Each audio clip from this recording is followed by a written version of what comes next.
Bismillahirrahmanirrahim. Assalamualaikum warahmatullahi wabarakatuh. Bismillah, alhamdulillah, wassalatu wassalamu ala habibillah Sayyidina Muhammad ibn Abdillah wa ala alihi wa sahbihi wa mawalah. Subhanaka la ilma lana illa ma 'allamtana innaka antal alimul hakim. Wa la hawla wa la quwwata illa billahil aliyyil azim. Allahumma rabbi syrah lana sudurana wa yassir lana umurana wahlul 'uqdatam min alsinatina yafqahu aqwalana. Allahumma faqqihna fid din wa 'allimna at-ta'wil bi rahmatika ya rabbal alamin. Walhamdulillahi rabbil alamin. Alhamdulillah thumma alhamdulillah, syukur kepada Allah Subhanahu wa taala di atas peluang dan nikmatnya Allah kurniakan selawat dan salam untuk junjungan mulia Rasulullah sallallahu alaihi wasallam. InsyaAllah pada petang ini kita nak sambung pembacaan daripada kitab hadis yang terkenal Sahih Imam Muslim, dan kita telah tiba pada riwayat yang ke-6205. Kita sekadar akan membaca hadis beserta dengan terjemahan, dan kita telah tiba pada hadis-hadis berkenaan tentang Fadail Uthman bin Affan, hadis-hadis berkenaan tentang kelebihan Uthman bin Affan, menantu Nabi SAW dan khalifah yang ketiga. 6205, baca dulu sanad dia.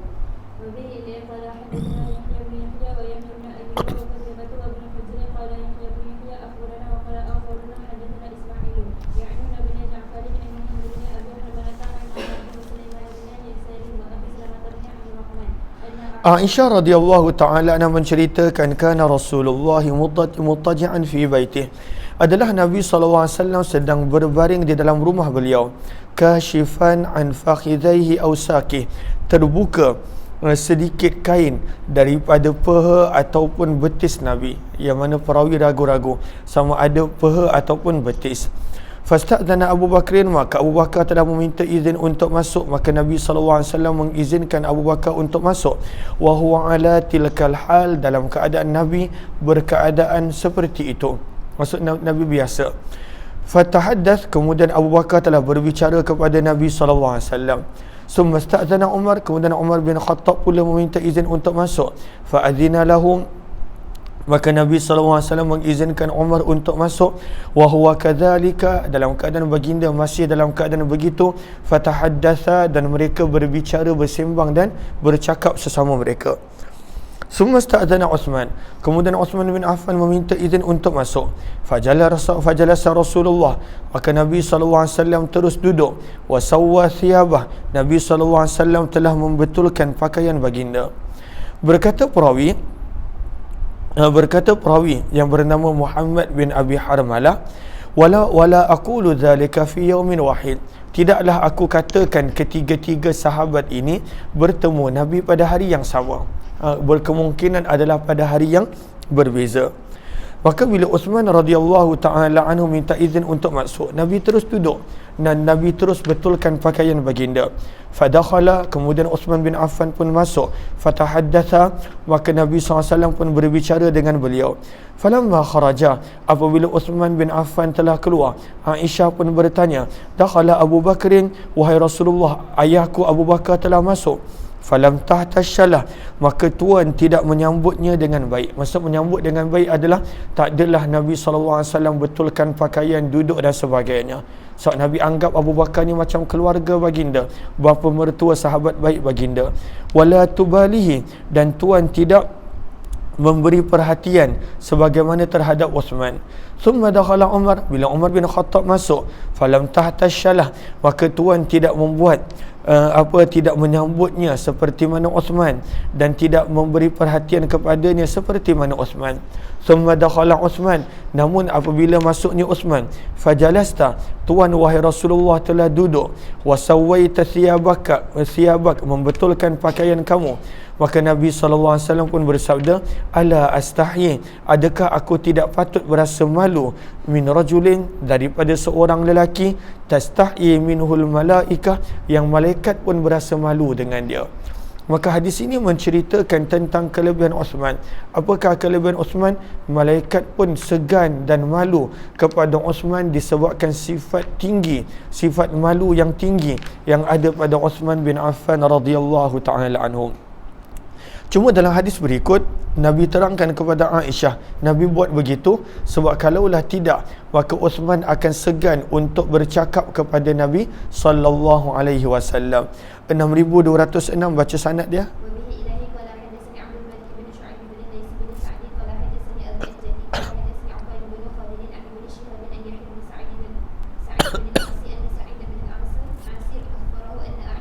Aisyah radhiyallahu taala anha zaujan Nabi, isteri Nabi sallallahu alaihi wasallam, serta Uthman bin Affan radhiyallahu anhuma, mereka berdua meriwayatkan anna Abu Bakr ista'dzana ala Rasulillah wa huwa muttaji'un ala firasyih.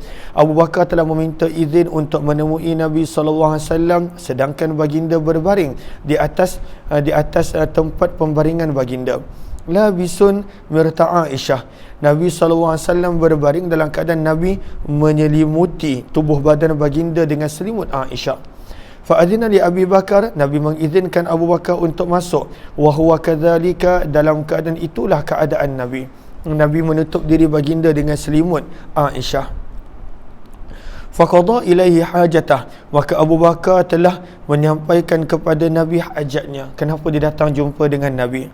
Summa sarafa, kemudian Abu Bakar telah berlalu pergi. Summa sta'zana Umar, kemudian Umar bin Khattab datang. Fa'adina lahu wa huwa ala tilkal hal, maka Nabi mengizinkan Umar bin Khattab untuk masuk. Dalam keadaan begitulah keadaan Nabi. Nabi menyelimuti tubuh badan baginda dengan selimut sahaja. Faqada, maksudnya Nabi tidak ada memakai baju. Adapun kain di bawah Nabi pakai, tapi Nabi tidak memakai baju. Faqada ilaihi hajatah, maka Umar bin Khattab telah menyampaikan kepada Nabi hajat dia.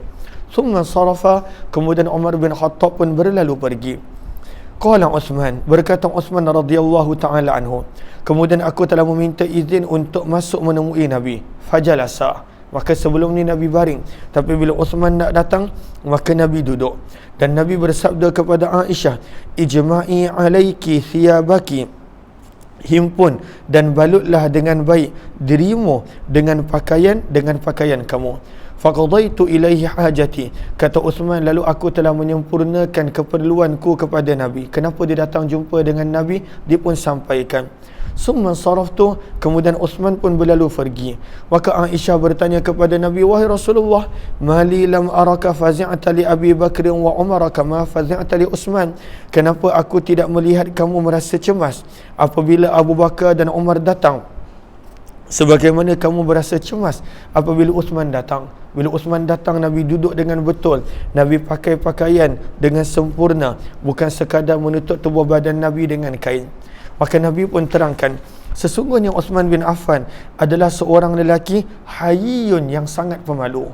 Uthman bin Affan adalah orang yang sangat-sangat pemalu, sehingga kan kita dah baca dalam riwayat sebelum ini, maka malaikat pun merasa malu dengan Uthman bin Affan radhiyallahu anhu. Sebab itu Nabi menyebutkan, wa inni khasyitu in adzintu lahu ala tilkal hal, dan sesungguhnya aku khawatir jika aku mengizinkan Uthman untuk masuk menemuiku dalam keadaan seperti itu, alla yablugha ilayya fi hajatih, maka Uthman tidak akan menyampaikan kepadaku keperluan dia. Uthman tak akan bercakap, dia akan merasa malu dan segan kerana beliau adalah seorang yang sangat-sangat pemalu. Maka sebab itu antara kelebihan Uthman, beliau adalah seorang yang sangat-sangat pemalu, sehingga malaikat pun merasa malu dengan Uthman bin Affan radhiyallahu taala anhu. 6207 kita tidak terjemahkan sebab riwayatnya lebih kurang sama dengan riwayat sebelum ini. وبه إليه قال حدثناه عمرو الناقد والحسن بن علي الحلواني وعبد بن حميد كلهم أن يعقوب بن إبراهيم بن سعد قال حدثنا أبي عن صالح بن كيسان عن ابن شهاب قال أخبرني يحيى بن سعيد بن العاص أن سعيد بن العاص رضي الله عنه أخبره أن عثمان وعائشة رضي الله عنهما حدثاه أن أبا بكر الصديق استأذن على رسول الله صلى الله عليه وسلم فذكر بمثل حديث عقيل عن الزهري. 6208 baca sanad dia. Hadis ini nak menceritakan bagaimana Nabi maklumkan kepada Uthman waktu beliau masih hidup, beliau akan diuji dengan ujian yang berat. 6208 sampailah 6212 sampai hujung tajuk, maka riwayat ni adalah lebih kurang sama. Terus 6208.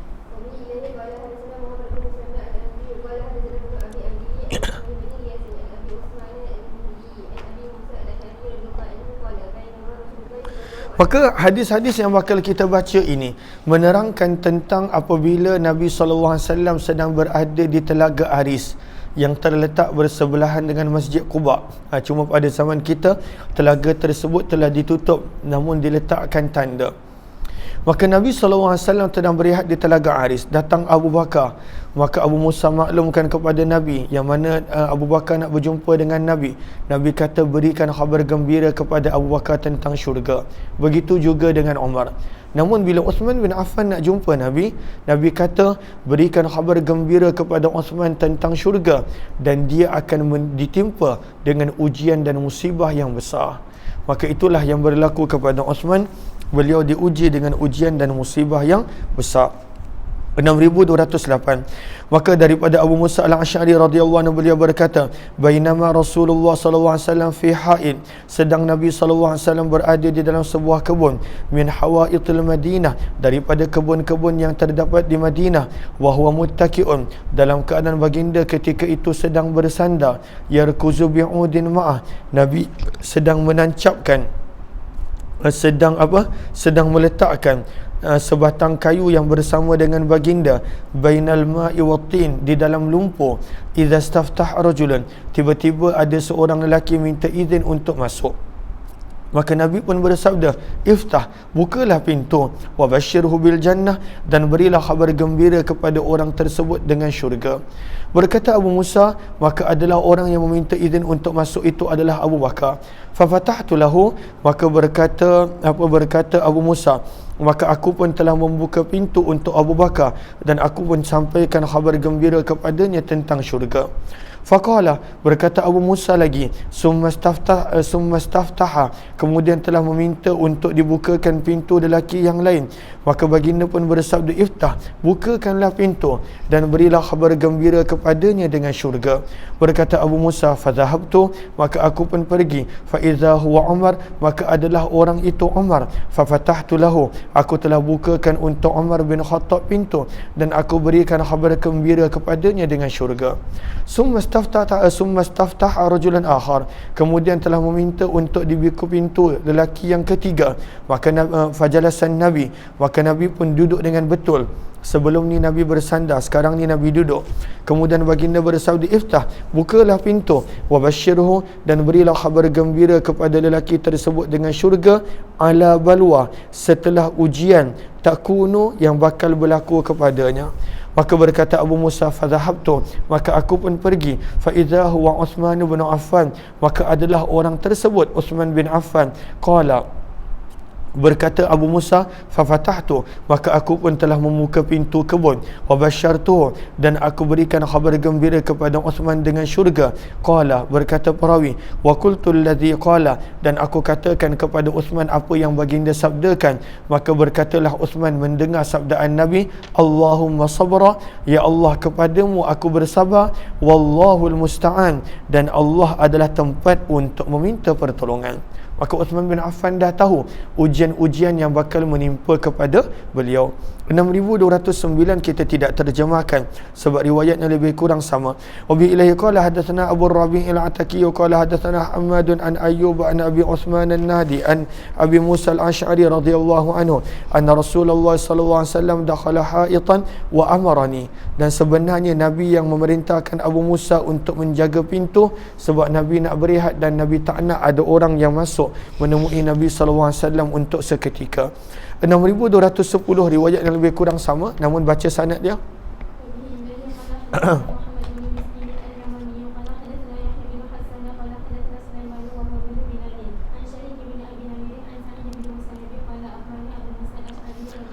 Abu Musa al-Asy'ari radhiyallahu ta'ala anhu telah meriwayatkan, annahu tawadda fi baitih, sesungguhnya beliau telah berwuduk di rumahnya. Thumma kharaja, kemudian beliau telah keluar. Faqala, maka beliau telah berkata kepada dirinya, la alzamanna Rasulullah, pasti dan pasti aku akan menemani Rasulullah SAW, wala akunanna ma'ahu yaumi hadha, dan aku akan bersama dengan Nabi SAW sepanjang hariku ini. Maka Abu Musa dia nak teman Nabi, nak bersama dengan Nabi SAW untuk sepanjang hari tersebut. Berkata Abu Musa, faja'al masjid, maka beliau telah datang ke masjid. Maka beliau telah bertanya di mana Nabi SAW. Faqalu, maka para sahabat menjawab, kharaja wajhahuna, Nabi telah keluar menuju ke arah ini. Berkata Abu Musa, fa kharajtu ala ithrihi as'alu anhu, maka aku pun telah keluar menelusuri jejak Nabi, as'alu anhu, bertanya tentang Nabi SAW. Di mana Nabi? Hatta dakhala bi'ra Aris, sehingga aku telah masuk ke telaga Aris. Maka telaga Aris dikenali juga sebagai telaga cincin. Kita dah pernah sebut tentang kisah telaga Aris sebelum ini. Qala, berkata Abu Musa, fajalastu indal bab, maka aku pun telah duduk menjaga pintu kebun tersebut. Wa babuha min jarid, dan adalah pintu kebun tersebut diperbuat daripada pelepah pohon kurma. Hatta qada Rasulullah, sehingga baginda Nabi SAW telah selesai keperluan baginda. Baginda telah berwuduk, maka aku telah bangun kepada baginda dalam keadaan baginda ketika itu qad jalasa, sedang duduk ala bi'ri Aris, di pinggir telaga Aris. Wa tawassata quffaha, dan Nabi telah duduk di bahagian tepi perigi. Al-quf, pada baris yang ketiga daripada bawah. Wa huwa hafatul bi'ri wa asluhu al-ghalidhul murtafi' min al-ardi, maksudnya Nabi telah duduk pada bahagian tepi perigi. Wa kashafa, dan telah terbuka sebahagian daripada betis Nabi. Wa dallahuma fil bi'ri, dan Nabi melunjurkan kedua kaki baginda ke dalam telaga. Berkata Abu Musa, fasallamtu alaih, maka aku telah memberi salam kepada Nabi. Kemudian aku telah beredar jauh daripada Nabi, kerana nak biarkan Nabi berehat. Fajalastu indal bab, maka aku pun telah duduk di sisi pintu. Maka aku pun berkata, la akunanna bawwaba Rasulillahi al-yawm, pasti dan pasti aku akan menjadi penjaga pintu untuk Nabi SAW hari ini. Faja'a Abu Bakar, maka Abu Bakar telah datang. Fadafa'al bab, maka dia pun telah mengetuk pintu kebun. Lalu aku pun bertanya, man hadha, siapakah ini? Maka Abu Bakar pun menjawab, Abu Bakar. Fakultu, maka Abu Musa pun berkata, ala rislik, tunggu sebentar. Maka Abu Musa telah pergi. Maka aku pun bertanya, wahai Rasulullah, Abu Bakar meminta izin untuk masuk. Maka Nabi SAW pun bersabda, izanlah, izinkanlah Abu Bakar untuk masuk. Wa basyirhu bil jannah, dan berikanlah kepadanya khabar gembira dengan syurga. Qala, berkata Abu Musa, fa'aqbaltu, maka aku pun telah kembali kepada Abu Bakar. Lalu aku pun sampaikan kepada Abu Bakar, udkhul, masuklah. Nabi SAW memberikan khabar gembira kepadamu bil jannati, dengan syurga. Qala, berkata Abu Musa, fadakhala Abu Bakar, maka Abu Bakar pun masuk. Fajalasa an yamini Rasulillahi ma'hu fil kuf, dan beliau telah duduk di sisi kanan Nabi SAW bersama dengan baginda di tepi perigi. Wadalla rijlaihi fil bi'ri, dan beliau juga telah melunjurkan kedua kakinya ke arah dalam telaga, sebagaimana yang Nabi SAW lakukan. Wa kashafa an saqai, dan telah membuka sedikit betisnya. Thumma raja'tu, Abu Musa berkata, aku pun kembali menjaga pintu. Fajalastu, aku pun duduk dalam keadaan aku telah meninggalkan saudaraku berwuduk di Madinah. Mereka sebenarnya cadang nak cari Nabi sama-sama, tetapi saudaranya lambat, maka Abu Musa telah keluar terlebih dahulu. Wa yalhaquni, dan beliau akan datang untuk menemuiku. Maka Abu Musa berkata, in yuridillahu bi fulan yuridu akha khaira ya'ti bih, jika Allah menginginkan kebaikan untuk saudaraku, maka Allah pasti akan membawanya ke sini. Fa idza insan, tiba-tiba ada orang kedua yang telah menggerakkan pintu. Maka aku pun bertanya, man hadha, siapa ini? Maka berkatalah suara tersebut Umar bin Khattab. Maka aku pun berkata, ala rislika, tunggu sebentar. Thumma ji'tu ila Rasulillahi fasallamtu alaihi wa qultu, maka kata Abu Musa, aku pun pergi kepada Nabi, memberi salam kepada Nabi, lalu aku bertanya, ini adalah Umar yasta'zin, meminta izin untuk masuk. Maka Nabi pun bersabda, izinkanlah Umar untuk masuk. Wa basyirhu bil jannah, berilah khabar gembira kepada Umar tentang syurga. Maka aku pun mendatangi Umar lalu berkata, azina, Nabi telah mengizinkan kamu untuk masuk dan Nabi berikan khabar gembira kepada kamu dengan syurga. Maka berkata Abu Musa, fadakhala, maka masuklah Umar. Lalu Umar telah duduk di bahagian tepi perigi pada bahagian kiri Nabi SAW, wadalla rijlaih, dan dia juga telah melunjurkan kakinya ke arah dalam perigi. Thumma raja'tu, Abu Musa berkata, kemudian aku telah kembali menjaga pintu dan duduk di situ. Fakultu, maka aku berkata, jika Allah menginginkan kebaikan untuk adikku, ya'ti bihi, maka Allah pasti akan membawanya saat ini. Maka datanglah insan yang ketiga menggerakkan pintu. Maka Abu Musa bertanya, man hadha, siapa ini? Maka suara itu pun menjawab Uthman bin Affan radhiyallahu anhu. Maka fakultu, Abu Musa berkata, ala rislika, tunggu sebentar. Wajitun Nabi, Abu Musa telah datang kepada Nabi, memberi khabar kepada Nabi. Maka baginda pun bersabda, izinkanlah Uthman untuk masuk dan berilah khabar gembira kepadanya tentang syurga, ma'a, beserta dengan balwa, ujian, tusibuh, yang bakal menimpanya. Berkata perawi, berkata Abu Musa, maka aku pun telah datang kepada Uthman, lalu aku pun berkata, udkhul, silakan masuk, dan Nabi SAW telah memberikan khabar gembira kepada kamu dengan syurga, ma'abalwa, bersama dengan ujian yang bakal menimpa kamu. Maka telah masuklah Uthman, lalu beliau mendapati bahawa pinggir telaga yang bersebelahan dengan Nabi qad mulia, telah penuh. Maka beliau pun telah duduk berhadapan dengan Nabi SAW min syikil akhar, daripada penjuru yang lain. Telah berkata Sa'id bin Musayyab, fa'awwaltuha, maka aku menakbirkan peristiwa ini dengan keadaan terletaknya kubur-kubur mereka. Maka kubur Abu Bakar dan Umar bersebelahan dengan Nabi, sementara kubur Uthman bin Affan jauh daripada Nabi SAW di dalam perkuburan Baqi'. Dan Nabi telah sebut kepadanya bahawa dia akan menghadapi ujian demi ujian, dan ujiannya sangat berat.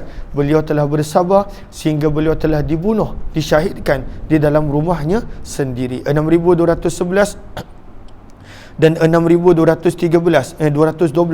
Kedua-dua riwayat ini kita tidak terjemahkan. وبه إليه قال وحدثني هو أبو بكر بن إسحاق قال حدثنا سعيد بن عفير قال حدثني سليمان بن بلال قال حدثني شريك بن عبد الله بن أبي نمر قال سمعت سعيد بن المسيب يقول حدثني أبو موسى الأشعري رضي الله عنه وها هنا وأشار لي سليمان إلى مجلس سعيد ناحية المقصورة. قال أبو موسى خرجت أريد رسول الله صلى الله عليه وسلم فوجدته قد سلك في الأموال. Amwal yang dimaksudkan di sini adalah kebun. Fatabi'tuhu fawajadtuhu qad dakhala malan fajalasa fil kuf wa kashafa an saqai wa dallahuma fil bi'ri wa saqa al hadith bima'na hadith Yahya bin Hassan wa lam yadhkur qawla Sa'id fa awwaltuha quburahum. 6212 kita tidak terjemahkan sebab riwayat lebih kurang sama. وبإليه قال حدثني حسن بن علي الحلواني وأبو بكر بن إسحاق قال حدثنا سعيد بن أبي مريم قال حدثنا محمد بن جعفر عن أبي كثير قال أخبرني شريك بن عبد الله بن أبي نمر عن سعيد بن المسيب عن أبي موسى الأشعري رضي الله عنه قال خرج رسول الله صلى الله عليه وسلم يوما إلى حائط بالمدينة لحاجته فخرجت في إثره واقتص الحديث بمعنى حديث سليمان بن بلال وذكر في الحديث قال ابن المسيب فأولت ذلك كبور ijtama'at ahuna wan farada Uthman. Maka Sa'id bin Musayyab berkata, kisah ini menunjukkan kedudukan kubur mereka. Maka Nabi dan Abu Bakar bersebelahan, sementara Uthman bin Affan bersendirian di perkuburan Baqi'. 6213 hadis-hadis berkenaan tentang kelebihan Sayyidina Ali bin Abi Talib radhiyallahu taala anhu. Terus 6213.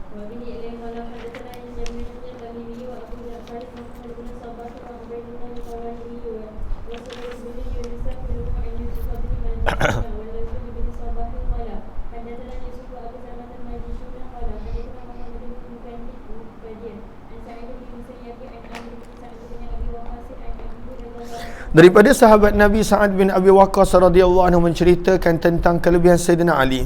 Maka dalam hadis ini Nabi SAW menyebut bahawa kelebihan Sayyidina Ali untukku adalah sebagaimana kedudukan Harun kepada Nabi Musa, iaitu penolong yang kuat. seorang peneman yang setia. Maka telah bersabda Nabi SAW kepada Sayyidina Ali. Nanti kita akan baca Nabi sebutkan ini sewaktu Nabi nak pergi ke peperangan Tabuk, dan Nabi minta Sayyidina Ali untuk kekal berada di Madinah, menjadi pengganti Nabi di Madinah. Maka Sayyidina Ali sedih sebab dia tak dapat ikut. Maka waktu itulah Nabi bersabda, anta minni, sesungguhnya engkau bagiku, bimanzilati Harun, sebagaimana kedudukan Harun daripada Nabi Musa, illa kecuali annahu la nabiyya ba'di, tidak ada nabi selepas daripadaku. Terus riwayat qala Sa'idun, terus maka berkata perawi Allahumma salli ala sayyidina Muhammad, berkata perawi Sa'id bin Musayyab pada awalnya dengar hadis ini daripada Amir bin Sa'id. Maka berkata Sa'id bin Musayyab, aku sangat ingin untuk an usyafiha, untuk mendengar hadis ini secara langsung Sa'dan daripada sahabat Nabi Sa'ad bin Abi Waqqas. Falaqitu Sa'dan, maka aku telah dapat bertemu dengan Sa'ad. Fahaddathtuhu, maka aku telah menceritakan kepada Sa'ad dengan hadis yang telah disampaikan kepadaku oleh Amir anaknya. Maka berkata Sa'ad, ana sami'tuhu, aku telah mendengarnya daripada Nabi. Qultu, maka bertanyalah Allahumma salli ala sayyidina Muhammad, maka bertanyalah Sa'id bin Musayyab, anta sami'tah, adakah kamu sendiri telah mendengar Nabi berkata begitu kepada Sayyidina Ali? Maka Sa'ad bin Abi Waqqas telah meletakkan kedua jarinya pada telinganya seraya berkata, na'am, wa illa, kalaulah aku tidak pernah mendengar Nabi bersabda begini, fastakatta, maka biarlah kedua telingaku menjadi peka. Maksudnya dia betul-betul mendengar Nabi memuji Sayyidina Ali, bahawa Sayyidina Ali mempunyai kedudukan dekat dengan Nabi sebagaimana Nabi Harun kepada Nabi Musa. Tapi itu bukanlah menunjuk bahawa Sayyidina Ali yang lebih layak mendapat khalifah. Kita telah sebut bahawa yang paling layak menggantikan Nabi adalah Abu Bakar berdasarkan hadis yang kita telah baca pada kelebihan Abu Bakar As-Siddiq radhiyallahu anhu. Riwayat yang seterusnya menerangkan waktu bila Nabi menyebutkan hadis ini, itulah ketika mana dalam peperangan Tabuk. 6214 baca sanad dia.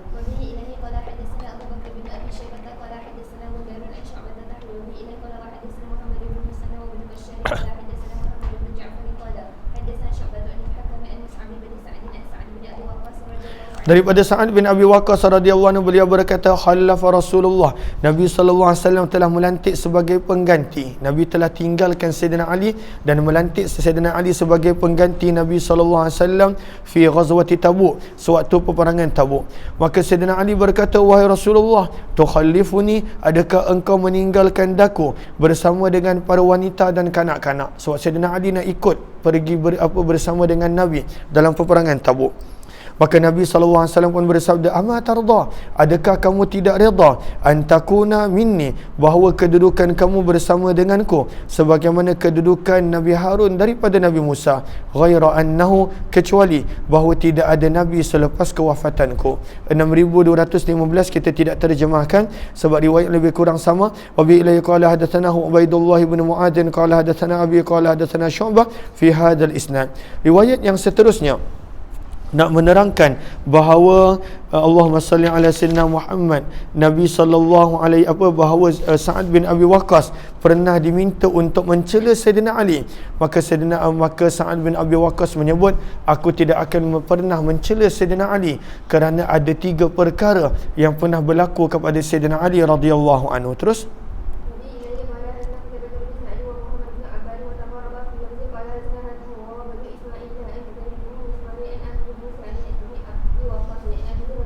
daripada Sa'ad bin Abi Waqqas radhiyallahu anhu, beliau telah berkata, amara Muawiyah bin Abi Sufyan Sa'da, Muawiyah bin Abi Sufyan telah menyuruh Sa'ad bin Abi Waqqas dengan suruhan. Faqala, maka berkata Muawiyah, ma mana'aka an tasubba Abat Turab, apa yang menghalang kamu daripada kamu mencela Sayyidina Ali?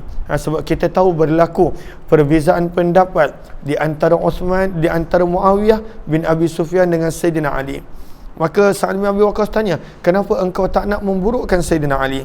Faqala, maka berkatalah Sa'ad, amma ma dzakartu thalathan qalahunna lahu Rasulullah falan asubbah. Adapun aku akan menyebutkan 3 perkara yang Nabi pernah katakan kepada Sayyidina Ali, lalu sama sekali aku tidak akan mencela Ali. La an takuna li wahidatun minha, bahkan kalaulah aku dapat salah satu daripada 3 perkara yang Nabi pernah katakan kepada Sayyidina Ali, itu adalah aku lebih cintai min humurin na'am, daripada harta yang paling bernilai di dunia. Humurin na'am terjemahnya unta merah. Maka unta merah merupakan simbolik masyarakat Arab sebagai harta yang paling bernilai di dunia. Maka berkata Sa'ad, aku telah mendengar Nabi SAW bersabda kepada Sayyidina Ali, wa khallafahu fi ba'di maghazi, dalam keadaan Nabi ingin meninggalkan Sayyidina Ali sebagai pengganti baginda pada sebahagian peperangan. Maka baginda bersabda kepada Sayyidina Ali, maka berkata Sayyidina Ali kepada Nabi, wahai Rasulullah, adakah kamu meninggalkan aku bersama dengan wanita dan kanak-kanak? Maka Nabi SAW pun bersabda, amma tarda, adakah kamu tidak reda bahawa kedudukanku di sisiku adalah sebagaimana kedudukan Nabi Harun di sisi Nabi Musa, illa kecuali tidak ada lagi Nabi selepas kewafatanku. Berkata Sa'ad bin Abi Waqqas, dan aku juga telah mendengar Nabi SAW bersabda pada peperangan Khaybar, la'utiyanna rayata rajulan, akan kuberikan bendera ini kepada seorang lelaki yang mencintai Allah dan Rasul. Dan ini poin dia, wa yuhibbuhullah wa rasuluh, dan orang ini juga sangat mencintai Allah dan Rasul. Ini berlaku apabila setelah beberapa hari tentera Islam tidak berjaya menembusi pertahanan orang-orang Yahudi di dalam peperangan Khaybar. Maka Nabi sebut, akan ada seorang yang bila aku berikan bendera kepadanya, Allah akan menangkan dia, dan orang ini sifat dia, dia mencintai Allah dan Rasul, dan Allah dan Rasul pun mencintai dia. Berkata perawi, fatatawalana laha, maka adalah kami berharap yang kami akan mendapat bendera tersebut. Mendapat bendera bukan kerana nak jawatan pun, mendapat bendera nak mendapatkan penyaksian Nabi bahawa siapa yang dapat bendera, dia adalah orang yang Allah dan Rasul mencintainya. Faqala, maka Nabi pun bersabda, panggilkan untukku Ali. Fa'utiya bihi, maka dibawakan Sayyidina Ali dalam keadaan armad, matanya sedang sakit. Maka Nabi SAW telah meniup dalam kedua matanya, wa dafa'ar rayata ilaih, Nabi telah serahkan bendera kepada Sayyidina Ali. Maka Allah telah mengurniakan kemenangan kepada Islam melalui Sayyidina Ali. Walamma nazalat hadhil ayah, dan yang ketiga, kata Sa'ad bin Abi Waqqas kepada Muawiyah, dan tak kala turunnya ayat yang ke-200 ayat yang ke-61 daripada surah Ali Imran, di mana Allah berfirman, nad'u abna'ana wa abna'akum. Maka bila Nabi telah diajak untuk bermubahalah, untuk mendoakan, melaknat siapa yang menolak kebenaran, maka Nabi SAW pun berkata, baik, engkau panggillah sekutu-sekutu kamu, wahai orang Nasrani Najran, dan aku akan panggil keluarga aku. Maka siapakah keluarga Nabi yang baginda panggil? Berkatalah perawi Sa'ad bin Abi Waqqas, Nabi hanya panggil Sayyidina Ali, Fatimah anak perempuan Nabi, Hasan dan Husain dua cucu Nabi. Maka baginda pun bersabda, Allahumma haula'i ahli, ya Allah, mereka inilah keluarga-keluarga aku. Maka ini adalah orang yang disebut sebagai keluarga baginda Nabi SAW. 6217 kita tidak terjemahkan, begitu juga 6218, maka kita tidak terjemahkan.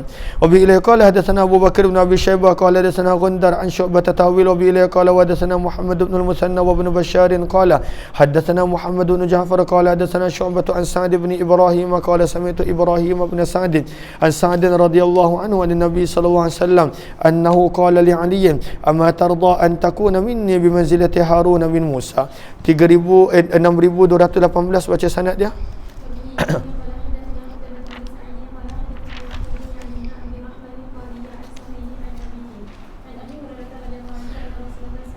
Daripada Abu Hurairah radhiyallahu anhu, sesungguhnya Nabi SAW telah bersabda pada peperangan Khaybar, Bila tentera Islam tak berjaya nak menembusi pertahanan kubu Khaybar, maka baginda bersabda, la utiyanna hadhihi ar-rayata rajulan, pasti dan pasti aku akan serahkan bendera pasukan tentera Islam ini kepada seorang lelaki, yuhibbullah, yang sangat mencintai, yuhibbullah wa rasulah, yang sangat mencintai Allah dan Rasulnya, yaftahullahu ala yadayh, Allah akan memberikan kemenangan pada tangannya. Berkata Umar bin Khattab, ma ahbabtul imarah illa yawma idzin, tidaklah aku mencintai jawatan kecuali pada hari itu. Dan kenapa Umar bin Khattab nak jawatan tersebut? Nak mendapat bahawa kata-kata Nabi, orang yang dapat bendera, maka itulah orang yang mencintai Allah dan Rasul, dan Allah dan Rasulnya pun mencintainya. Berkata Umar, fatasawartu laha, maka aku telah menghadapankan diriku untuk mendapat jawatan tersebut, rajaa, dengan harapan, an ud'a laha, aku dipanggil untuk memegang bendera tersebut. Maka Nabi SAW pun telah memanggil Ali bin Abi Talib, fa'ata'u iyaha, maka Nabi telah berikan bendera itu kepada Sayyidina Ali seraya bersabda, imshi, berjalanlah kamu, wala taltafit, dan jangan kamu menoleh ke belakang sehingga Allah mengurniakan kemenangan kepada kamu. Maka berkata perawi, fasara Aliyun syai'a, maka Ali pun berjalan sedikit, kemudian dia berhenti.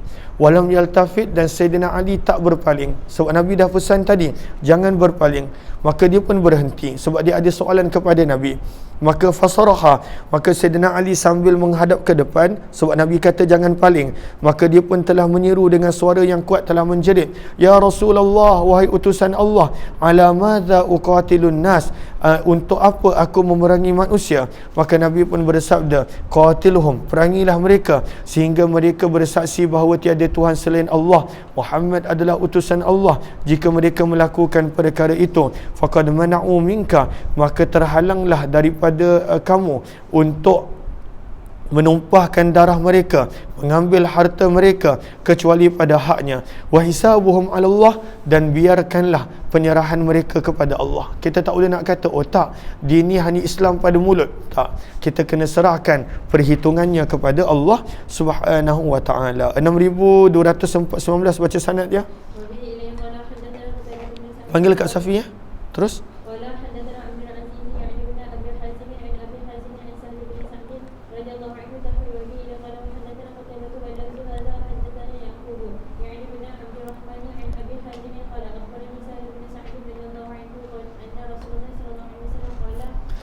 maka daripada Sahal bin Sa'ad As-Sa'idi radhiyallahu anhu, sesungguhnya Nabi SAW pernah bersabda pada peperangan Khaybar, la utiyanna hadhihi ar-rayata rajulan, pasti dan pasti aku akan serahkan bendera ini kepada seorang lelaki, yaftahullah, Allah akan mengurniakan kemenangan pada tangannya.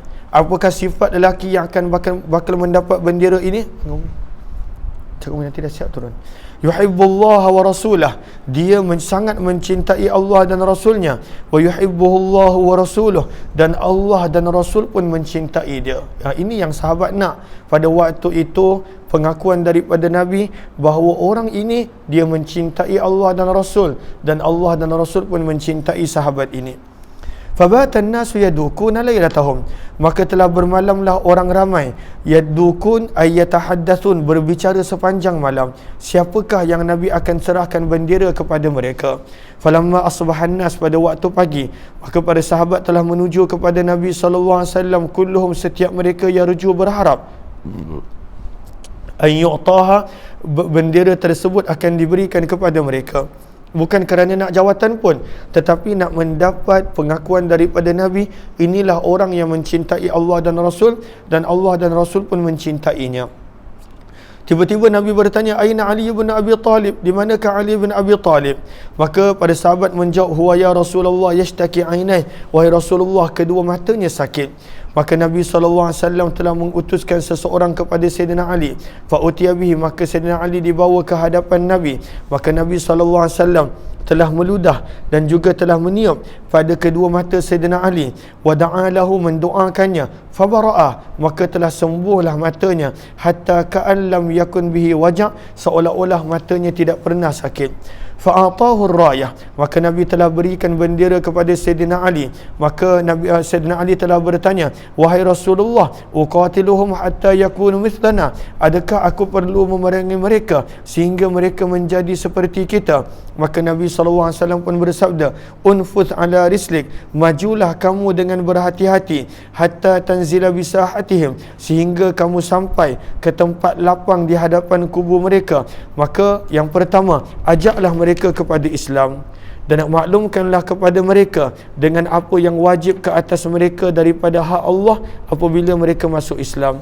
Fa wallahi, kata Nabi, demi Allah, la an yahdiyallahu bika rajulan wahida, untuk Allah memberi petunjuk dan hidayah melalui kamu terhadap seorang lelaki, itu adalah lebih baik untuk kamu min an yakuna laka humrun na'am, daripada kamu beroleh binatang ataupun harta yang paling berharga di dalam dunia. Nak menunjukkan walaupun waktu perang Nabi ingatkan kepada Sayyidina Ali, maka kalaulah ada yang nak beriman, maka ajaklah mereka kepada iman, ajaklah mereka kepada Allah, kerana seorang yang menjadi baik, mendapat hidayah, itu adalah lebih bernilai daripada harta yang paling mahal, yang paling bernilai di dalam dunia. 2620 kita tidak terjemahkan sebab riwayatnya lebih kurang sama. Wa bi ilayhi qala hadatsana Qutaibah bin Sa'id qala hadatsana Hatim bin Ismail an Yazid bin Abi Ubaid an Salamah bin al-Aqwa radhiyallahu anhu qala kana Ali qad takhallafa 'an Nabi sallallahu alaihi wasallam fi Khaybar wa kana ramada faqala ana atakhallafu 'an Rasulillah sallallahu alaihi wasallam fa kharaja Ali falahiqa bin Nabi falamma kana masa'ul lailati allati fatahaha Allah fi sabahiha qala Rasulullah sallallahu alaihi wasallam la'utiyan الراية أو لا يأخذن بالراية غدا رجل يحبه الله ورسوله أو قال يحب الله ورسوله يفتح الله عليه فإذا نحن بعلي وما نرجوه فقالوا هذا علي فأعطاه رسول الله صلى الله عليه وسلم الراية. 6221 baca sanad dia.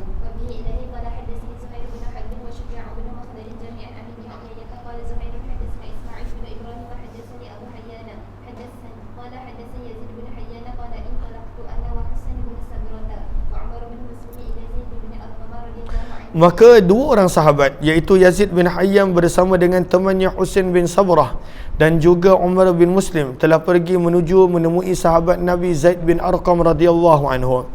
Falamma jalasna ilaih, apabila kami telah duduk di sisi Zaid bin Arqam radhiyallahu anhu, maka telah berkatalah Husain kepada Zaid bin Arqam, laqad laqita ya Zaid, demi sesungguhnya kamu telah beroleh wahai Zaid khairan kathira, kebanyakan yang sangat banyak. Ra'aita Rasulullah, kamu pernah dapat melihat Nabi, wa sami'ta hadithah, mendengar apa percakapan dan sabdaan Nabi, wa ghazawta ma'ah, pernah berperang bersama dengan Nabi, wa sallaitu khalfah, pernah salat di belakang Nabi. Laqad laqita ya Zaid khairan kathira, demi sesungguhnya wahai Zaid kamu telah beroleh kebaikan yang sangat banyak. Maka berkata ketiga-tiga sahabat ini, hadisna ya Zaid, ceritakanlah kepada kami wahai Zaid apa yang kamu pernah dengar daripada Nabi sallallahu alaihi wasallam. Qala, maka Allahumma salli ala sayyidina Muhammad, berkata Zaid bin Arqam radhiyallahu anhu, ya bena akhi, wahai anak saudaraku, wallahi demi Allah, laqad kabirat sinni, telah berusia umurku, wa qaduma ahdi, dan hampir-hampir telah habis usiaku, wa nasitu ba'dal ladzi kuntu a'i min Rasulillah, dan aku telah lupa sebahagian daripada apa yang pernah aku ingat daripada Nabi sallallahu alaihi wasallam. Fama haddathtukum faqbalu, dan maka apa yang mampu aku ceritakan maka terimalah, wa mala, dan apa yang aku tidak mampu maka la tukallifuni, maka janganlah kamu membebankan daku dengan perkara tersebut. Thumma qala, kemudian berkata perawi, kemudian berkata Zaid bin Arqam, qama Rasulullah sallallahu alaihi wasallam yawman fina khatiba bima, maka Nabi sallallahu alaihi wasallam telah berkhutbah kepada kami pada suatu hari, bima'in, di sebuah tempat yang banyak air, yuda'a khum, dan tempat itu namanya dikenali sebagai khum. Maka sebab itu dalam sebahagian hadis, dalam sebahagian penulisan para ulama, hadis ini dikenali sebagai hadis Ghadir Khum, iaitu tempat yang mana banyak air yang dikenali sebagai Khum. Ghadir bermaksud adalah tasik ataupun tempat yang banyak air. Maka tempat ini kita boleh baca hasyiah pada baris yang ketiga, ianya adalah sebuah tempat yang berhampiran dengan Juhfah. Berhampiran dengan Juhfah. Mana tadi? Baina Makkah wal Madinah, dan tempat ini terletak di antara Mekah dan Madinah.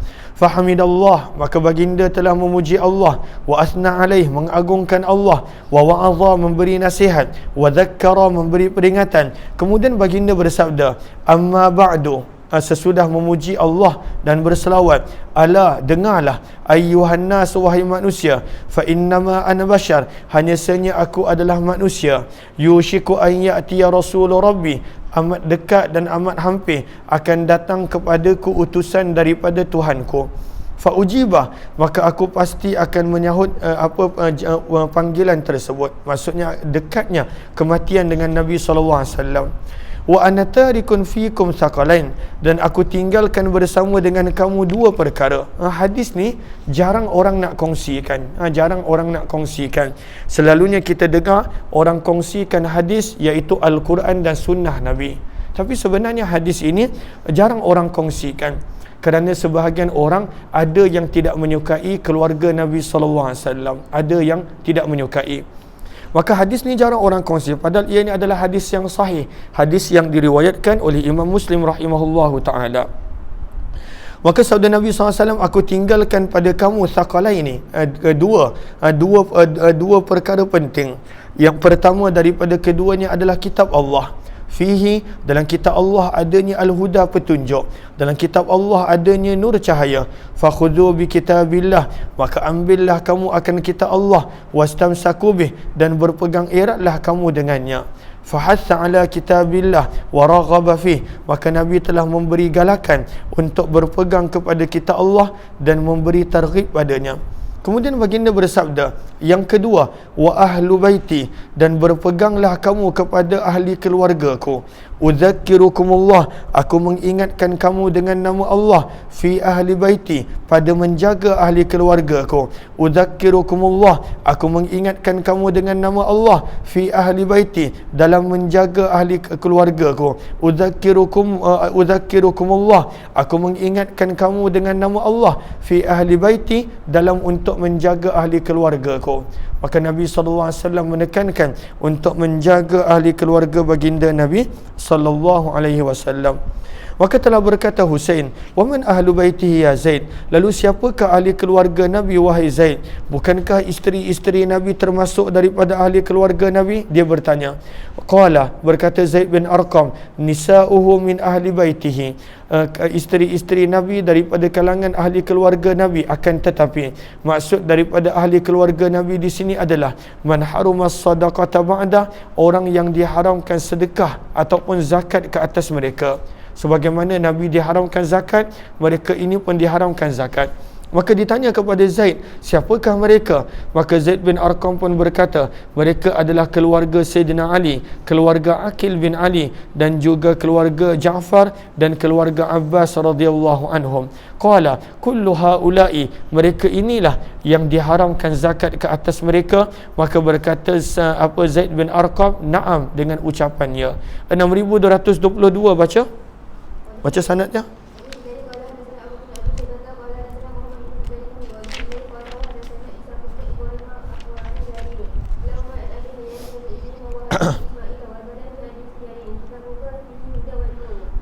Kitabullah, maka Nabi SAW bersabda, aku tinggalkan kamu kitab Allah, fihil huda wan nur, pada kitab Allah adanya hidayah dan juga cahaya.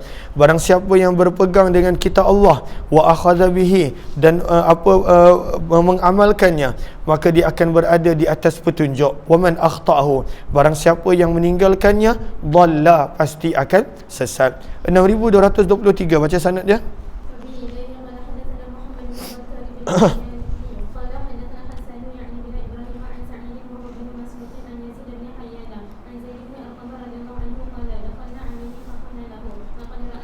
Maka telah berkata perawi, aku telah masuk menemui Zaid bin Arqam dan kami telah berkata kepadanya, laqad ra'aita khairan, demi sesungguhnya wahai Zaid, engkau telah melihat begitu banyak kebaikan. Engkau pernah bersahabat dengan Nabi sallallahu alaihi wasallam, wa sallaita khalfah, dan pernah solat di belakang Nabi sallallahu alaihi wasallam. Terus wasaqal hadis.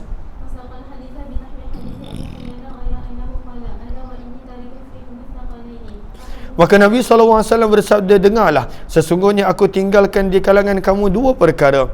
Yang pertama daripada keduanya adalah kitab Allah, huwa hablullah, ianya adalah tali Allah. Barang siapa yang mengikuti Al-Quran, dia akan berada di atas petunjuk. Wa man tarakahu, barang siapa yang meninggalkan Al-Quran, kana ala dhalalah, dia berada di dalam kesesatan. Terus wa fihi, maka ditanya, adakah isteri-isteri Nabi keluarga Nabi? Maka dalam hadis ini Zaid bin Arqam berkata, tidak demi Allah, sesungguhnya isteri boleh menjadi seseorang yang mengikuti seorang lelaki. Isteri adalah seorang yang bersama dengan seorang lelaki al-asr minad dahr, untuk satu tempoh yang lama. Namun apabila berlakunya perceraian, kata Zaid, fatarji'u ila abiha wa qaumiha, maka isteri tersebut akan kembali kepada ibu bapa dan keluarganya. Adapun keluarga seseorang itu adalah asluhu, asal usulnya, wa asabatuhu, dan juga keluarganya yang diharamkan ke atas mereka untuk mengambil zakat selepas kewafatan Nabi sallallahu alaihi wasallam. Jelas ke jelas? 6224 baca sanad dia.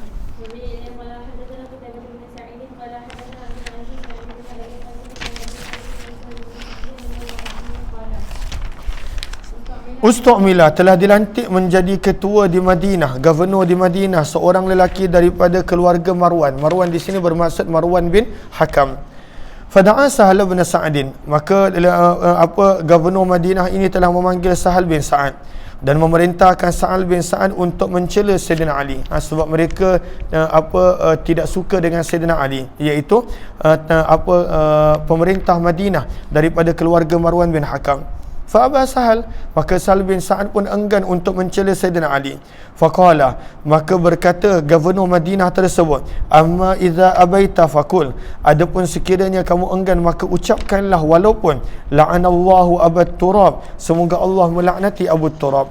Maka berkata Sahal, maka nali aliyin, tidaklah ada untuk Sayyidina Ali suatu nama pun yang beliau lebih cintai daripada panggilan Abu Turab.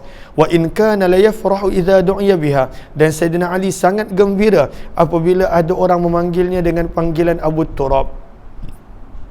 Maka ditanyakan kepadanya, akhbirna an qissatih, ceritakanlah kepada kami wahai Sahal kisah tentang Abu Turab tersebut. Lima summiya Abu Turab, kenapa Sayyidina Ali dipanggil dengan gelaran Abu Turab? Maka berkata Sahal, Nabi SAW telah datang ke rumah Fatimah, anak perempuan baginda. Maka Nabi tidak menjumpai Sayyidina Ali di rumah. Maka baginda pun bertanya, di mana sepupu kamu? Aina banu ammik, maksudnya di mana Sayyidina Ali? Maka Fatimah menjawab, terdapat di antara daku dan Sayyidina Ali pertengkaran.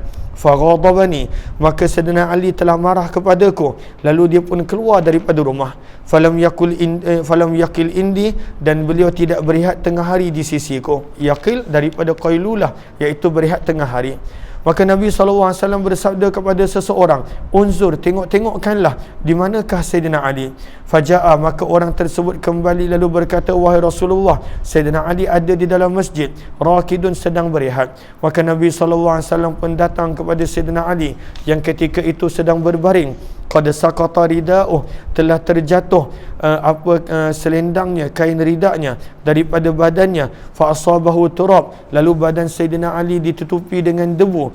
Maka Nabi SAW menyapu debu daripada tubuh badannya seraya berkata, bangunlah wahai Abu Turab, wahai Abu Turab. Maka gelaran ini Nabi SAW yang berikan kepada Sayyidina Ali, sebab itu adalah gelaran yang beliau sangat-sangat suka dan cintai. Hadis yang seterusnya berkenaan tentang kelebihan Sa'ad bin Abi Waqqas radhiyallahu anhu. Sa'ad bin Abi Waqqas adalah seorang sahabat yang terkenal dengan sangat-sangat memahir dalam memanah. Bahkan beliau adalah antara general pada zaman Uthman bin Affan yang menyebabkan kepada jatuhnya Empire Iran ataupun Empire Farsi. 6225 baca.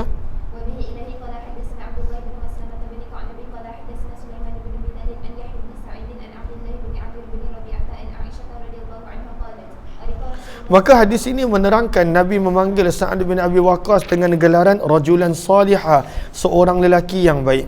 Berkat daripada Aisyah radhiyallahu anha, beliau berkata, ariqa Rasulullah, Nabi SAW tidak boleh tidur pada satu malam.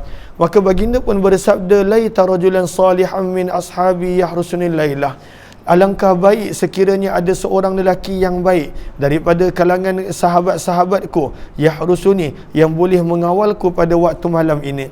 Berkata Aisyah, maka kami tiba-tiba telah mendengar suara senjata. Maka Nabi SAW telah bertanya, mana hadha, siapa ini? Berkatalah suara itu, Sa'ad bin Abi Waqqas, wahai Rasulullah, ji'tu ahrusuk, aku telah datang untuk mengawalmu. Maka Nabi berkata Aisyah, maka Nabi SAW pun telah tidur sehingga aku telah mendengar ghatitah, bunyi dengkuran Nabi SAW. 6226 baca sanad dia.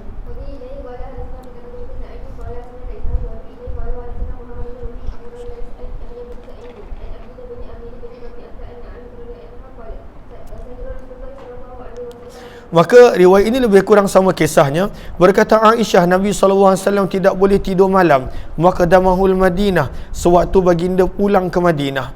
Maka baginda pun bersabda, laita rajulan salih, alangkah baik ada seorang lelaki salih daripada kalangan para sahabatku mengawalku malam ini. Qalat, berkata Aisyah, sedang kami dalam keadaan begitu, kami telah mendengar khashyata silah, bunyi desingan senjata. Maka baginda pun bertanya, siapa ini? Berkatalah suara tersebut Sa'ad bin Abi Waqqas. Maka baginda Nabi SAW pun bertanya, ma ja'abika, apa yang membuat kamu datang? Maka beliau berkata, telah terlintas dalam hatiku kerisauan terhadap Nabi SAW, faji'tu, maka aku telah datang untuk mengawal Nabi. Maka Nabi SAW telah mendoakan kebaikan untuk Sa'ad. Kemudian baginda pun tertidur. Wa fi riwayat Ibn Rumhin, faqulna man hadha, 6227. Kita tidak terjemahkan sebab riwayat yang lebih kurang sama. Wa bi ilay qala hadatsana Muhammad ibn al-Musanna qala hadatsana Abdul Wahhab qala sami'tu Yahya bin Sa'id yaqulu sami'tu Abdullah bin Amir bin Rabi'ah yaqulu qalat Aisyah radhiyallahu ta'ala anha, ariqa Rasulullah sallallahu alaihi wasallam zat lailah bimithli hadits Sulaiman bin Bilal. 6228 baca sanad dia.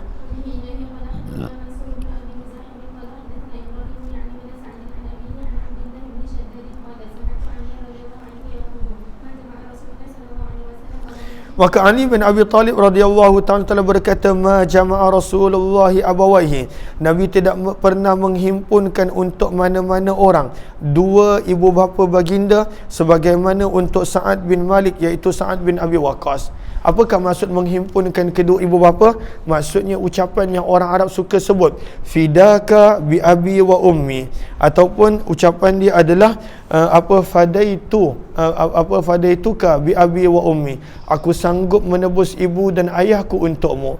Namun kata para ulama pada muka surat sebelah pada baris yang kedua, maka sebenarnya Nabi pernah juga menyebutkan untuk Zubair ibnu Al-Awwam radhiyallahu taala anhu. Maka ini menunjukkan kepada mengikut pengetahuan Sayyidina Ali hanya Sa'ad bin Abi Waqqas. Maka Nabi pernah sebutkan kepada Sa'ad bin Abi Waqqas, panahlah, aku sanggup menebus kamu wahai Sa'ad dengan ibu dan ayahku. Kata-kata ini seolah-olah satu penghargaan yang seorang Arab berikan kepada orang yang mereka kasihi dan orang yang mereka cintai. 6229, 30 dan 31, ketiga-tiga riwayat ini kita tidak terjemahkan. Wa bi ilay qala hadatsana Muhammad bin Musanna wa ibn Bashar qala hadatsana Muhammad bin Ja'far qala hadatsana Syu'bah tahwil. Wa bi ilay qala wa hadatsana Abu Bakr ibn Abi Syaibah qala hadatsana Waqi'un tahwil. Wa bi ilay qala wa hadatsana Abu Quraib wa Ishaq al-Hanzali an Muhammad ibn Bishr an Mis'ar tahwil. Wa bi ilay qala wa hadatsana Ibnu Abi Umar qala hadatsana Sufyan an Mis'ar kulluhum an Sa'd ibn Ibrahim an Abdullah ibn Shaddad an Ali radhiyallahu anhu an Nabi sallallahu alaihi wasallam bimisli. 3230 juga kita tidak terjemahkan. Wa bi ilay qala hadatsana Abdullah ibn Maslamah bin Qanab qala hadatsana Sulaiman ya'ni ibn Bilal an Yahya wa ibn Sa'id an Sa'id ibn Abi Waqqas radhiyallahu anhu qala laqad jama'a li Rasulullah sallallahu alaihi wasallam abawaihi yawma Uhud. 6231. Wa bi ilay qala hadatsana Qutaibah bin Sa'id wa ibn Rahim an Laits bin Sa'd tahwil. Wa bi ilay qala wa hadatsanahu Ibn al-Musanna qala hadatsana Abdul Wahhab kilahuma an Yahya bin Sa'id bi hadal isnad. 6232 baca sanad dia.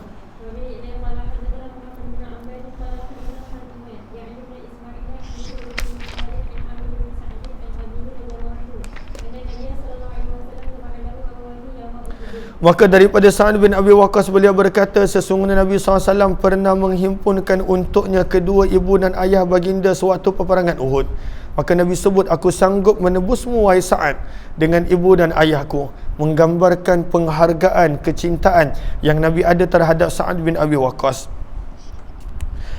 Qala, berkata Sa'ad menceritakan kisah dengan lebih detail. Ada seorang lelaki daripada kalangan musyrikin, qad ahraqal muslimin, yang mana beliau telah membakar orang-orang Islam. Beliau telah menyiksa orang-orang Islam. Maka Nabi SAW pun bersabda kepada Sa'ad, irmi, panahlah orang tersebut, fidaka abi wa ummi, aku sanggup menebusmu dengan ibu dan ayahku. Berkata Sa'ad, fanaza'tu lahu bisahmin laysa fihi nasal, maka aku telah menarik ke arahnya sebatang anak panah yang tidak terdapat padanya akan bulu pada tepinya. Kan anak panah dulu tepi dia ada bulu, anak panah ni tidak ada. Fa asabtu jambah, maka anak panah ini telah mengenai bahagian tepi badannya, lalu dia pun terjatuh. Wan kasyafat auratuh, maka terbukalah auratnya. Maka Nabi SAW pun tersenyum, hatta nazartu ila nawajizih, sehingga aku dapat melihat kepada gigi geraham Nabi. Kata para ulama, Nabi bukanlah senyum kerana aurat terbuka orang kafir Mekah tersebut, tetapi terhadap betapa dahsyatnya ketepatan anak panah Sa'ad bin Abi Waqqas radhiyallahu anhu. 6233 baca sanad dia.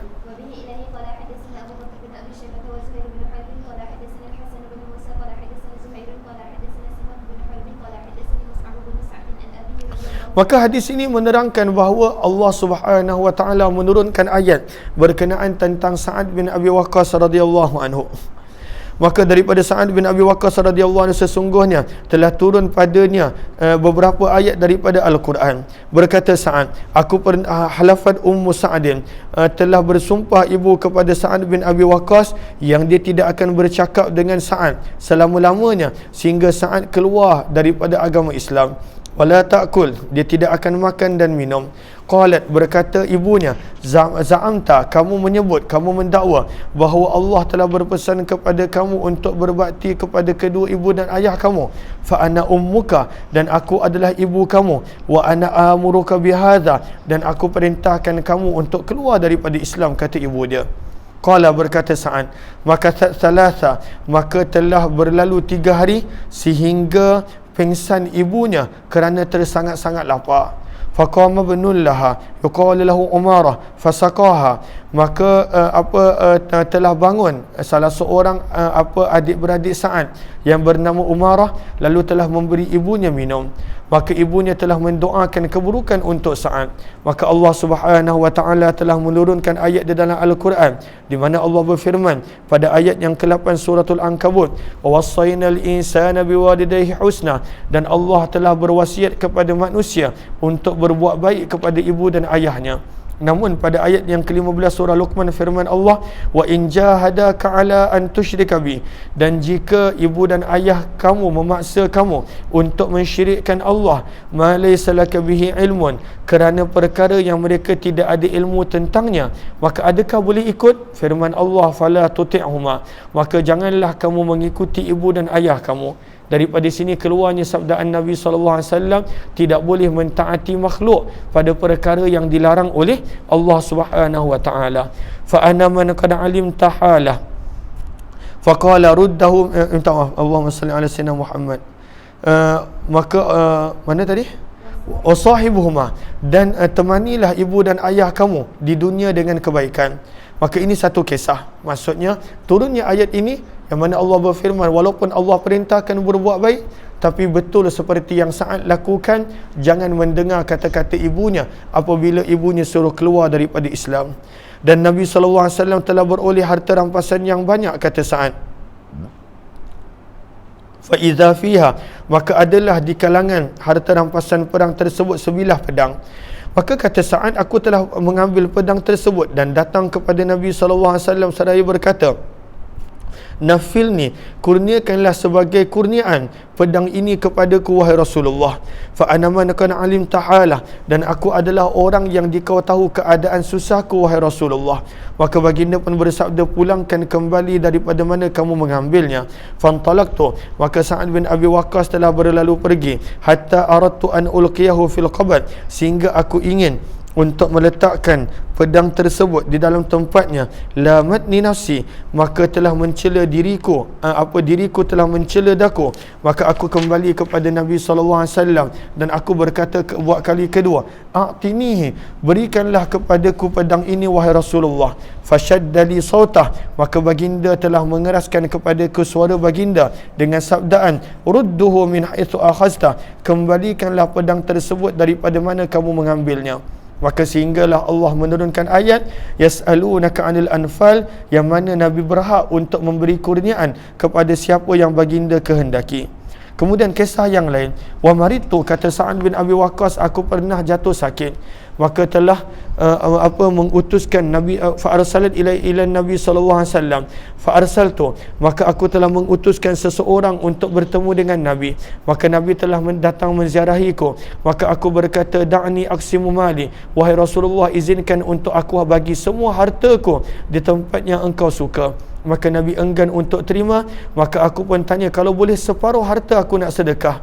Maka Nabi SAW enggan untuk terima, sehinggalah kata Sa'ad, aku mengatakan 1/3, maka Nabi terdiam. Fakana ba'du as-thuluthu jaizah, kata Sa'ad, semenjak daripada itu, kadar yang seseorang itu dibenarkan bersedekah waktu sakit yang membawa kematian hanyalah 1/3, berdasarkan kisah Sa'ad. Berkata Sa'ad, wa ataitu ala nafarin minal ansari wal muhajirin faqalu ta'ala nut'imuka. Ini kisah berkenaan tentang pengharaman arak pula. Berkata Sa'ad, aku pernah mendatangi sekelompok daripada kalangan ansar dan muhajirin, maka mereka berkata, jom nut'imuka, kami berikan kamu makanan, wa nasqika khamra, dan kami akan berikan kamu arak sebagai minuman. Dan peristiwa ini berlaku sebelum pengharaman arak. Qala, berkata Sa'ad, fa ataituhum fi hash wal hashul bustan, lalu aku mendatangi mereka dalam sebuah kebun. Fa idza ra'su jazurin mashwiyun indahum, maka ketika itu ada sebuah kepala unta yang sedang dipanggang di sisi mereka. Wazikun min khamar, dan sebuah bekas besar yang berisi arak. Fa akaltu wa syaribtu ma'ah, maka aku pun makan dan minum bersama dengan mereka. Fa dzukiratil ansar wal muhajirun, maka tiba-tiba diceritakan kisah di antara ansar dan muhajirin. Maka aku pun berkata, al muhajiruna khairum minal ansar, orang muhajirin lebih baik daripada ansar. Qala, berkata perawi, fa akhadha rajulun ahada lihya ar-ra'si, maka telah mengambil salah seorang daripada yang hadir akan tulang kepala unta, lalu dia telah memukulku dengannya. Farajah bi anfi, lalu dia telah melukakan hidungku. Maka aku pun telah datang kepada Nabi SAW menceritakan kepada Nabi.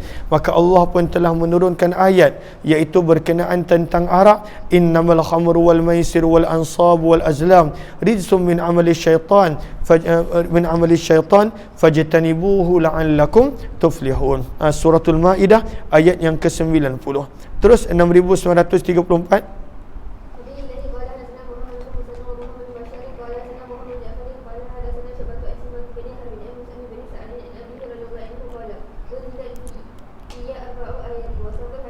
Maka dalam hadis ini kata Sa'ad telah turun berkenaan dengan keempat ayat yang kita dah baca pun dalam riwayat sebelum ini.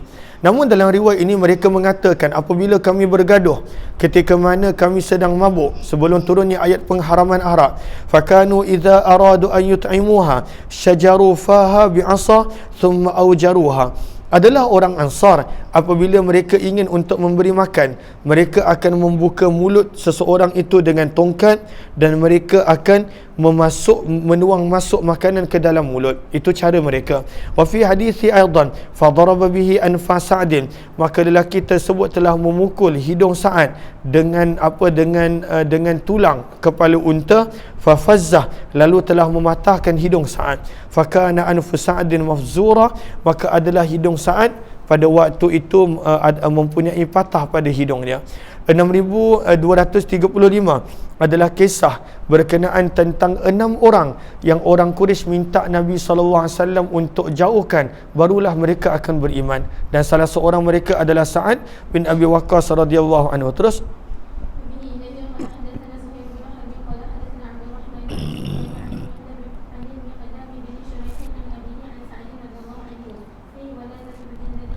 maka daripada Sa'ad radhiyallahu anhu, ketika mana turunnya ayat wala tatrudil ladzina yad'una rabbahum bil ghadati wal 'ashyi, dan janganlah kamu menjauhkan orang-orang yang menyeru Allah pada waktu pagi dan petang. Maka siapakah orang-orang ini? Berkata Sa'ad, ayat ini turun untuk 6 orang, aku Abdullah bin Mas'ud antara mereka. Wa kanal musyrikuuna qalu, dan orang musyrikin berkata kepada Nabi, tudni haula, adakah kamu mendekatkan orang-orang seperti ini? Maka mereka suruh Nabi menjauhkan orang-orang ini, barulah mereka beriman. Maka Allah berfirman dengan Nabi, jangan dijauhkan orang-orang ini daripadamu wahai Muhammad. Terus baca riwayat seterusnya.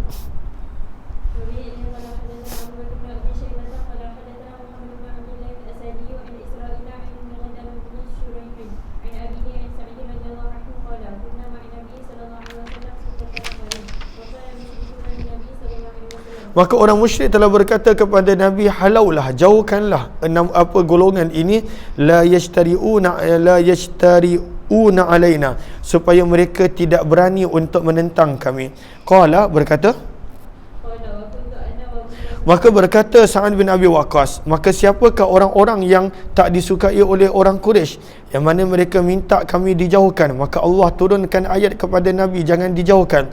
Maka berkatalah Sa'ad bin Abi Waqqas, orang itu adalah aku, Abdullah bin Mas'ud, seorang lelaki daripada Banu Huzail, Bilal, dan 2 orang lelaki yang aku tidak namakan mereka. Fawaqa'a fi nafsi Rasulillah, maka telah terlintas sesuatu pada hati Nabi SAW, apa yang Allah inginkan untuk terlintas. Fahaddatha nafsah, maka Allah pun menurunkan ayat wala tatrudil ladzina yad'una rabbahum, dan janganlah kamu mengusir dan menghalau orang-orang yang menyuruh Allah pada waktu pagi dan petang. Riwayat yang seterusnya kita tidak terjemahkan, 6237. وبه إليه قال حدثنا محمد بن أبي بكر المقدمي وحميد بن عمر البكراوي ومحمد بن عبد الأعلى قالوا حدثنا المعتمر وهو ابن سليمان قال سمعت أبي عن أبي عثمان قال لم يبقى مع رسول الله صلى الله عليه وسلم في بعد تلك الأيام التي قاتل فيه Nabi SAW غير طلحة وسعد عن حديثهما. Hadis ini nak menerangkan dalam peperangan Uhud, bila Nabi berjaya dipisahkan oleh orang Quraisy Mekah, maka yang ada bersama dengan Nabi, yang mempertahankan Nabi daripada serangan musuh adalah Sa'ad bin Abi Waqqas dan Talha bin Ubaidillah radhiyallahu taala anhu. Hadis yang seterusnya berkenaan tentang kelebihan Talha bin Ubaidillah dan Zubair ibnu Al-Awwam radhiyallahu taala anhu. InsyaAllah kita akan sambung jam 6.30 petang nanti insyaAllah. Terima kasih semua, jumpa lagi.